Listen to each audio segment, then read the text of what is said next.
déficit, comme vous l'avez cité, de logements dans les villes camerounaises. Donc, pour faire court, des logements, il faut en construire. Et il y a un déficit de financement, de coordination entre les divers ministères et sociétés parapubliques qui sont concernés par la problématique du logement, et un déficit de planification en général, c'est-à-dire que c'est plus dans l'esprit d'avoir une vision générale et cohérente de la mise en œuvre de logements dans nos villes qui manque. Le matériau local, pour la petite définition que je pourrais en esquisser, comme son nom l'indique, c'est un matériau qui est produit à proximité du lieu de construction, c'est-à-dire alentour. D'ailleurs, dans les bâtiments écologiques, les certifications du type LEED aux États-Unis ou HQE en Europe, le fait d'utiliser des matériaux qui sont sourcés et produits à proximité du lieu de chantier apporte des points écologiques. Et pour revenir au Cameroun, les matériaux locaux, il y a le bois, il y a la pierre de Pouma qu'on peut utiliser en parement, les marbres dans le nord, il y a le bambou, il y a la BTC, la brique de terre compressée ou la brique de terre cuite. Donc voilà une série de matériaux locaux qui peuvent déjà être mis en œuvre dans la construction.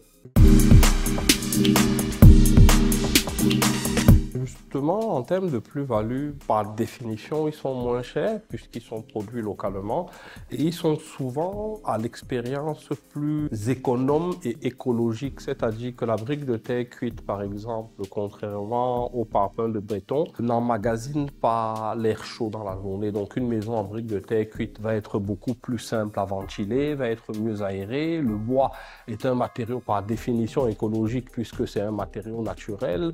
Donc c'est autant de choses qui rendent ces matériaux attrayants et qui peut leur permettre, quand ils sont mis en œuvre, de réduire les coûts de construction.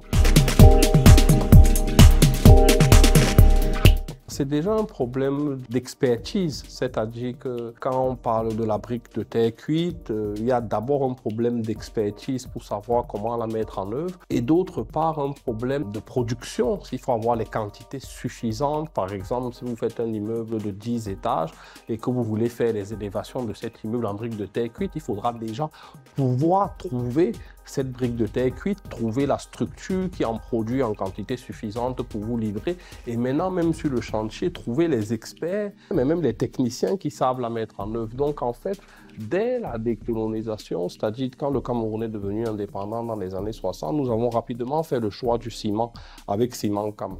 Donc, c'est le matériau auquel les personnes qui construisent sont le plus habituées. Justement, ça rejoint les points que nous avons déjà évoqués. Il serait possible, il serait souhaitable de mettre en place des unités de production locale, de transformation de notre bois en porte, en plafond, de fabrication d'éléments de menuiserie alu, de fabrication de carreaux, de transformation. On a du marbre, comme je le disais tout à l'heure, du très beau marbre dans le nord du Cameroun.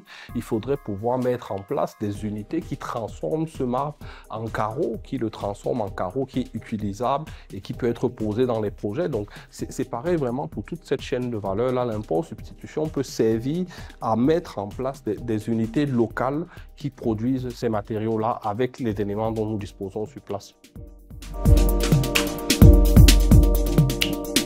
Nous essayons de mener comme ça des projets pour voir comment avec les matériaux locaux, notamment le bambou, on peut avoir des maisons en bas coût.